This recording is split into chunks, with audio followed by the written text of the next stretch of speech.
Good morning, ladies and gentlemen. Good morning, all U.S. Constitution Protects All Lives Matter members out there. Good morning to our President, Donald J. Trump, and J.D. Vance, our Vice President.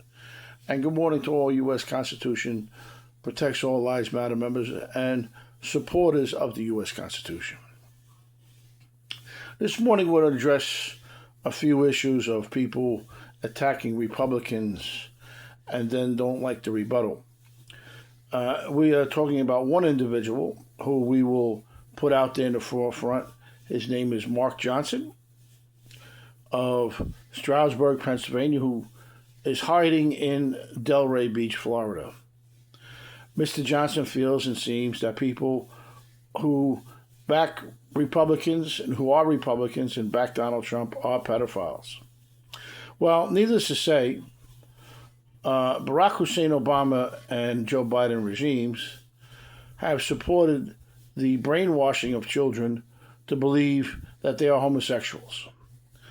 They support the homosexuality, which is against Christianity. They put people in the Nuclear Regulatory Commission, who was caught repeatedly dressed in drag, robbing people's luggage from airports, not once but several times.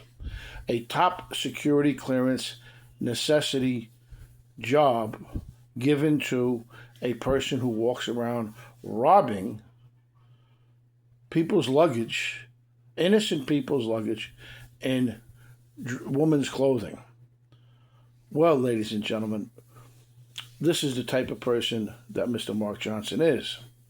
Unfortunately, when we gave him a rebuttal, he reported me to Facebook, who blocked me from posting. If you call somebody out their name and slander them, they are entitled under the First Amendment of the United States Constitution and 14th Amendment and 5th Amendment to produce and refute a individual statement that is used against him or used to slander him. That is also codified in 5 USC 552A G1C G4 E5. That is called FOIA. But Facebook seems to feel that they're immune, and obviously Mr. Mark Johnson, who was born and raised in the mountains of Pennsylvania, a highly dense population of incest, which the incest capital of the world is Collinville, Pennsylvania, which is right near Stroudsburg. So again, it probably overflowed into his mind, and he has a feeble mind, because to make a statement and then run to Big Brother, the thought police or the watchdogs of Facebook, because he was exposed as being a person who also might be of the same people who the Democrats are, but he is a staunch Democrat. That we do know because his Facebook reveals such. So again, ladies and gentlemen, people who support Donald Trump and people who are Republicans are not pedophiles. I am certainly not a pedophile, nor are my friends, and nor do we tolerate such. In fact, we are pushing for Articles 2 through 9 under the UN treaty laws to be applied to several Democrats, and not just one, but also Black Lives Matter movement people who worked for the Democrats, not only on January 6th, but also within the Federal Bureau of Prisons, who falsified Italian Americans' records to lengthen their sentence illegally, targeted Roman Catholics, and targeted other ethnic groups. So therefore, why isn't the press publishing such? They published it once and buried it. Well, you can look up in U.S. versus Rizzoli, 12 CR 550, and see that there is quite a few discovery material, a whole Army career that was made up by the United States Department of Justice and their agencies, which is not even true. You could look up Rizzoli versus FCI Allenwood et al., which is early on, and prove, again, the use of false and misleading statements, COINTELPRO and Project M, which was put into full effect when Barack Hussein Obama authorized it secretly. Let's see those secret memos that was passed around in the United States Department of Justice instructing them to target Roman Catholics. We, the people, for the people, by the people, want to see that. Because under FOIA, we are entitled to such.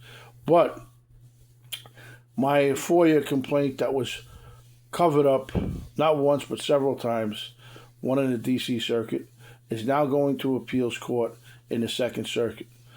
Rizzoli versus the Executive Office of the U.S. Attorney et al., which lists multiple agencies within both state and federal government, including the court reporters and the court clerks working within the Southern District of New York, who obviously are Black Lives Matter members movement, and we have the right to view such documents and ask why they were falsified or altered, because that's impeding access to the courts, a vested constitutional violation. So therefore, these individual clerks will be brought to justice. And since Kevin Rizzoli did not have children, such acts are punishable under Articles 2 through 9 of the UN Treaty clauses, which was already settled by the Second Circuit, can be applied to a country's leader and or his subordinates. That's Kadek versus Krasnick, 70 Fed 3rd, 232, Second Circuit, 1995. But which further adds insult to innocence is the proof in Lamone versus U.S., which is 336 Fed Sub 2nd, 447, District of Massachusetts, 2004, which clearly shows how diabolical a federal judge that was appointed by Barack Hussein Obama, Valerie Caproni, was. She allowed 3 men, 2 died in prison, 1 spent 30 years in prison for somebody else's murder, and that group's murder is known as the Winter Hill Gang, Whitey Bulger, Frank Salemi, et al. So therefore, ladies and gentlemen, these people are diabolical, and I not only was almost assassinated, not once, but several times for my endeavors into filing in the court. This is why U.S. Constitution Protects All Lives Matter workspace was broken into, and 11 case files were removed, evidence in 2 high-powered civil RICO cases, videos were destroyed, which was evidence, and other documents that were stored in laptop, iPads were taken, and 1 iPad and 1 laptop was destroyed, as well as a computer with indices on it. So again, ladies and gentlemen, these people, like Mark Johnson, are a dime a dozen, but they're dangerous because they are lured into an occult-type setting, which the Democrats have formed, as you've seen in the Chomo Diddy case, and such Project M has been used in the rap industry to brainwash people, and they do brainwash people with music with subliminal undertones. These also use what they call mind-altering drugs, as you've seen placed in the baby oil that was found in Chomo Diddy's mansions. Drinks that was drugged, as you heard. So again, ladies and gentlemen, Mark Johnson, you can run, but you cannot hide, because Facebook can cover you only so long, and the rebuttals are going out now to expose you and your Democrats who try to undermine the United States Constitution. That is called treason and sedition. Remember that. And you can be tried under 18 U.S.C. 2441. Thank you very much.